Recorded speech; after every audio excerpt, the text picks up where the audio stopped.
Qui croit en moi, des fleuves d'eau vive couleront de lui, comme le dit l'Écriture. Or, il disait cela de l'Esprit, que devaient recevoir ceux qui croiraient en lui.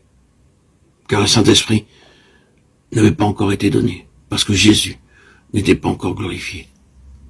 Jean 7, 38, 39.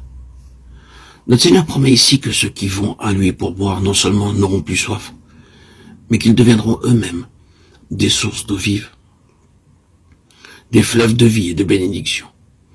En rappelant cette promesse, Jean nous explique qu'elle concernait le moment où l'Esprit serait donné. Il nous dit aussi la raison de ce délai. Le Saint-Esprit n'avait pas encore été donné parce que Jésus n'était pas encore glorifié. La traduction littérale dit « le Saint-Esprit n'était pas encore ». Mais comme cette expression a paru étrange, on a ajouté le mot « donné ».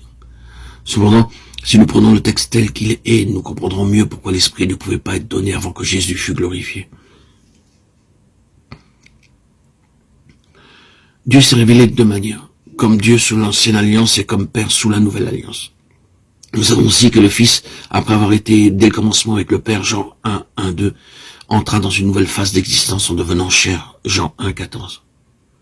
Lorsqu'ensuite il remonta au ciel, il était toujours le Fils unique du Père. Et pourtant, il n'était plus le même qu'auparavant, car alors, comme Fils de l'homme, il était le premier-né d'entre les morts.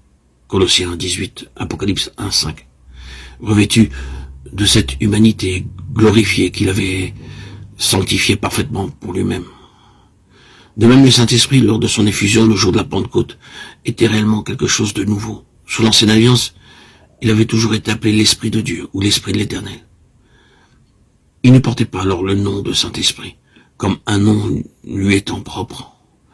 Dans les seuls passages, psaume 51, 13, Isaïe 3, 10, 11, où d'après quelques versions, le mot saint se trouve joint à celui d'esprit. Le texte hébreu dit l'esprit de sa sainteté. C'est donc comme l'Esprit de Dieu qu'il est mentionné, et non comme troisième personne de la Trinité. Ce n'est que dans le Nouveau Testament que l'Esprit porte le nom de Saint-Esprit.